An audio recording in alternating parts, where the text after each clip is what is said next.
Quand on parle de relations toxiques, on pense tout de suite aux relations personnelles, voire relations intimes. On pense aussi pervers narcissiques. On pense toutes les relations que nous avons avec d'autres humains.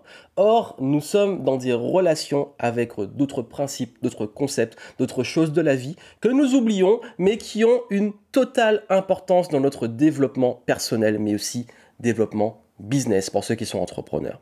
Ici, Joanne Yangting. Si vous ne me connaissez pas, je suis entrepreneur depuis 2008 et ma mission sur YouTube et dans les contenus que je propose est d'aider les entrepreneurs à se développer, à créer un business qui les fait kiffer et à surtout se professionnaliser, structurer et scaler pour passer au niveau supérieur. Créer de la croissance saine.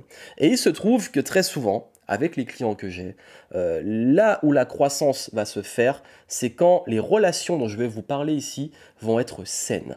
Parce que les relations, elles ne sont pas que humaines. Les relations sont avec le temps, avec l'argent, avec les décisions que nous prenons, avec nous-mêmes, bref, tous ces sujets que je vais aborder et qui sont tout aussi importants.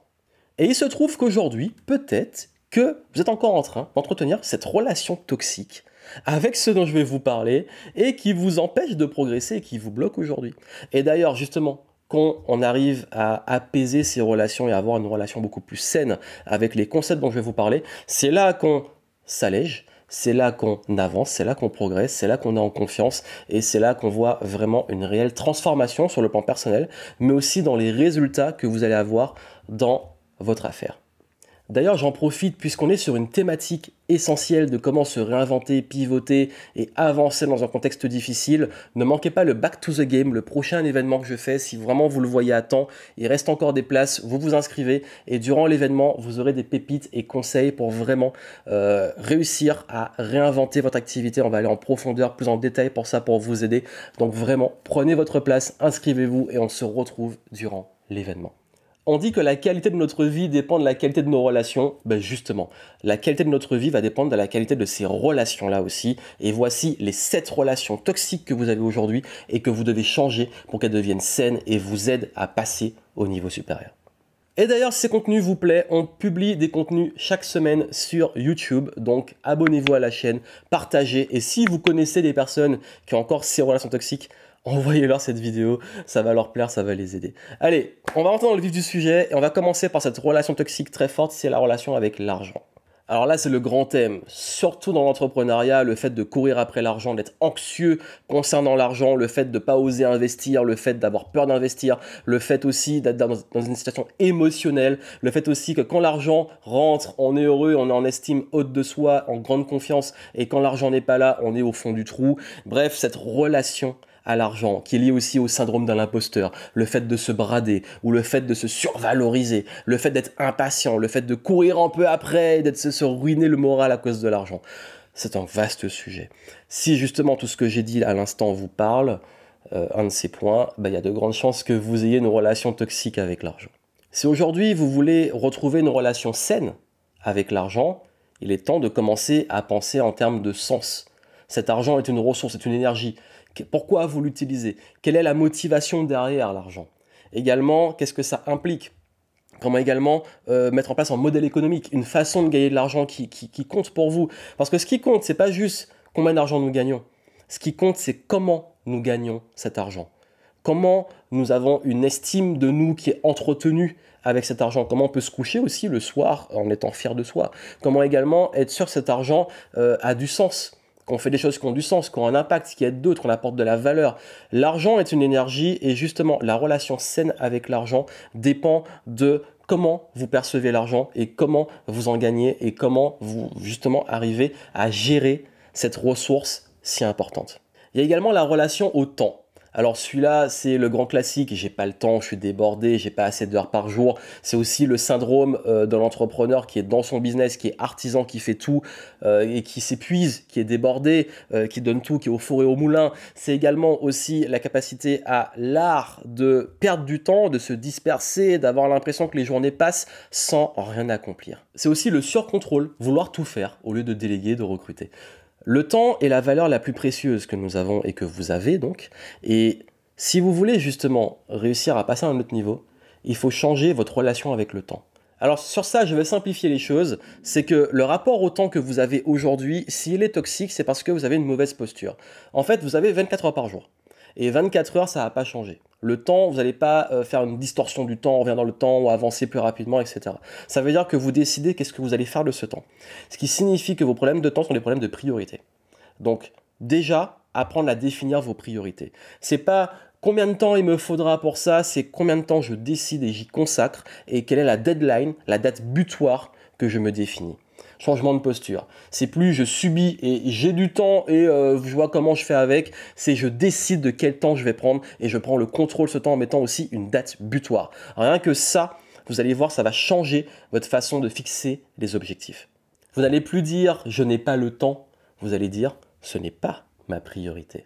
Également, il y a aussi une variable qui est très importante, c'est que dans le temps, vous devez penser non plus en termes juste, on parlait d'argent, de comment valoriser encore plus une façon de gagner de l'argent et vous épuiser et tout faire et tout contrôler. C'est au contraire comment utiliser l'argent pour vous dégager du temps.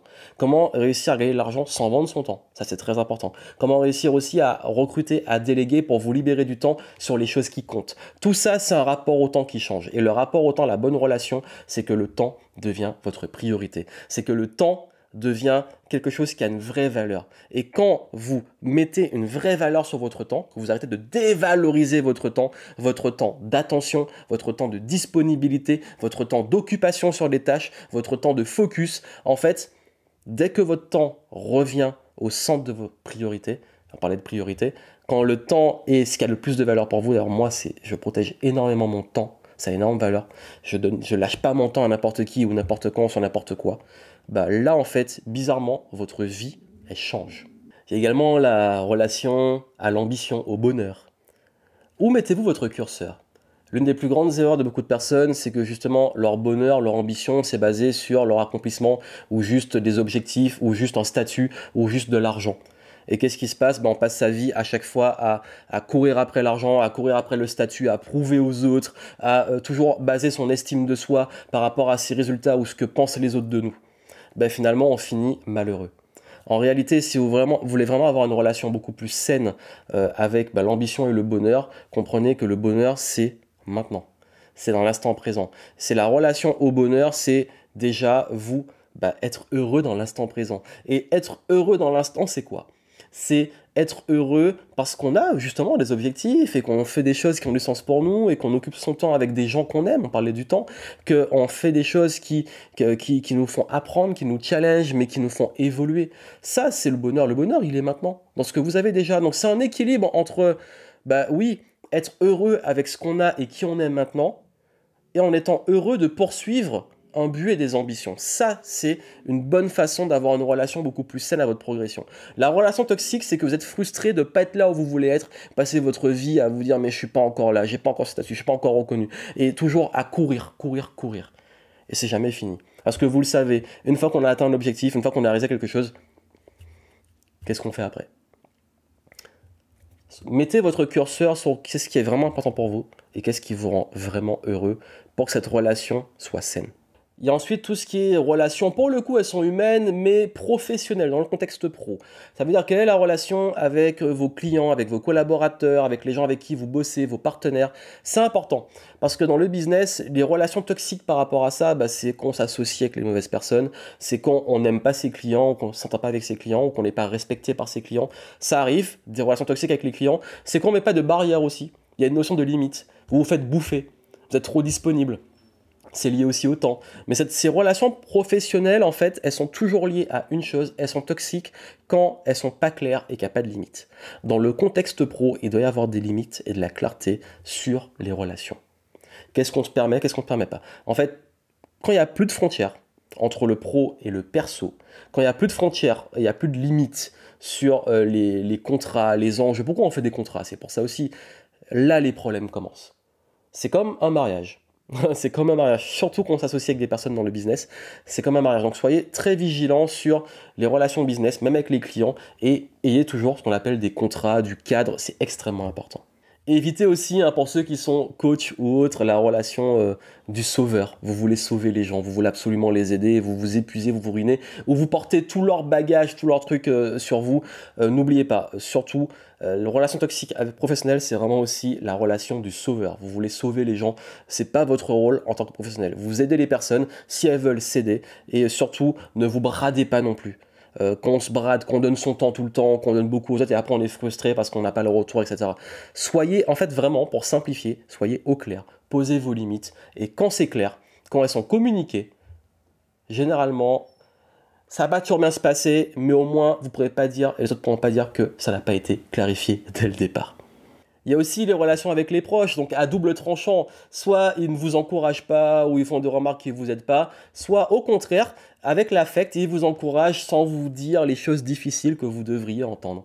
Donc les relations avec les proches, surtout quand on est entrepreneur, je pense qu'il est essentiel d'avoir toujours un petit recul, d'avoir toujours cette notion de ok, s'ils ne me comprennent pas, ils ne m'encouragent pas, voilà, avoir là, cette posture de ok, ils veulent peut-être mon bien, mais peu importe, c'est moi qui dois croire en moi et je vais trouver un environnement qui me soutient. Et puis si c'est à l'opposé, on vous dit trop les bonnes choses, c'est cool, prenez. Mais je crois qu'il ne faut pas trop attendre des proches. Si vous avez le soutien, tant mieux, mais je pense qu'en termes de posture, il ne faut pas non plus que vous attendiez tout de l'extérieur. Donc pour ceux qui est des proches, c'est très simple, communiquez. Soyez transparent et faites ce que vous avez à faire parce qu'il n'y a pas de recette miracle, mais surtout ne laissez pas ça prendre trop de place pour vous empêcher de faire ce qui compte vraiment pour vous. Et il y a bien entendu la relation avec soi, parce que on dit souvent que c'est la relation avec les autres, ce sont les autres, mais en vrai c'est une relation avec soi-même. Donc tout ce qui touche à votre estime, à votre confiance, à votre perception de vous-même, la relation toxique avec vous-même, c'est l'auto-sabotage. C'est à quel point passer votre temps à vous dire que vous êtes nul, vous n'allez pas y arriver, que vous laissez les doutes prendre le dessus, vous laissez envahir par des pensées limitantes, etc. Ça c'est vraiment tout le travail sur soi qui vous limite énormément et qui détruit votre estime. Donc il est essentiel aujourd'hui de sortir de cette relation toxique avec vous-même, ça paraît bizarre de dire ça, mais de plutôt vous apaiser, de faire aussi ce travail de connaissance de soi, d'évolution, de compréhension, de déculpabilisation. C'est très important d'arrêter de vous auto-flageller, de toujours l'art de vous auto-saboter comme ça. C'est essentiel de revenir sur une relation beaucoup plus saine et apaisée avec vous-même. Et je vous rappelle, vous n'êtes pas vos résultats, vous n'êtes pas vos revenus, vous n'êtes pas vos objectifs. Ne basez pas votre estime sur des choses extérieures. Et le dernier point, c'est la relation à soi avec, je dirais, l'intuition et même l'aspect un peu plus spirituel. Je ne parle pas de croyances spécifiques, mais je parle juste qu'il est important d'apprendre à s'écouter, même sur des plans un peu plus supérieurs. Ça veut dire que trop souvent, on a tendance à pas écouter son intuition ou à pas écouter ses ressentis. Donc là, je parle pas vraiment de croyances. Je vous laisse justement libre par rapport à ces éléments-là et le sens que vous y mettez. Mais ce qui est important, et quand j'utilise ces mots-là, c'est vraiment les notions de sens, de conscience, d'écoute de soi, de son intuition, de ses ressentis, de tout ça en fait qui fait que souvent la relation est toxique, qu'on ne s'écoute plus ou qu'on n'écoute plus les choses qui sont évidentes, qui sont soit des signes et les sens qu'on leur met, soit nos ressentis émotionnels, soit les choses qui nous arrivent, on n'est plus à l'écoute de soi. Et c'est très important de retrouver cette connexion avec vous, avec votre intuition et vraiment se remettre sur ok, où je vais, quel est le sens de ce que je fais, qui je suis, la connaissance de soi, tout ça. Enfin, c'est un tout en fait qui permet d'avoir une relation beaucoup plus saine dans son évolution finalement personnelle. Donc voilà pour les relations vraiment où je vous invite à en prendre soin, très sincèrement, parce que ce sont des relations toxiques qu'on entretient quand soit on n'a peut-être pas la bonne approche, la bonne compréhension, ou quand on a tendance soi-même à être trop enfermé et tête dans le guidon, dans son business, dans ses objectifs, et oublier ces relations qui vont finalement, quand on a des relations saines sur l'argent, sur le temps, sur le rapport de relations professionnelles avec soi, avec son intuition et tout ce qui va aussi toucher à nos ambitions, nos objectifs, c'est là les résultats business et aussi notre bien-être, la santé mentale, physique, tout ce que vous voulez et même la santé de votre activité. Donc c'est important de le prendre en compte et justement, j'en parlerai, vous aurez des outils par rapport à ça durant l'événement, le prochain événement que je vais faire, le Back to the Game. Donc prenez votre place si ce n'est pas encore fait et puis n'oubliez pas, et c'est très important, de vous abonner, de laisser un pouce en l'air, la cloche, de partager ce contenu. Et puis surtout, si ces sujets-là vous intéressent, d'aller voir en descriptif ce qu'on a mis pour vous si vous voulez aller plus loin. Voilà, donc je vous souhaite plein de succès. N'oubliez pas d'avoir des relations saines avec vous, ça commence par vous, mais aussi avec tous ces principes qui vous entourent, qui vont vous aider justement à continuer de level up. Plein de succès, à très bientôt.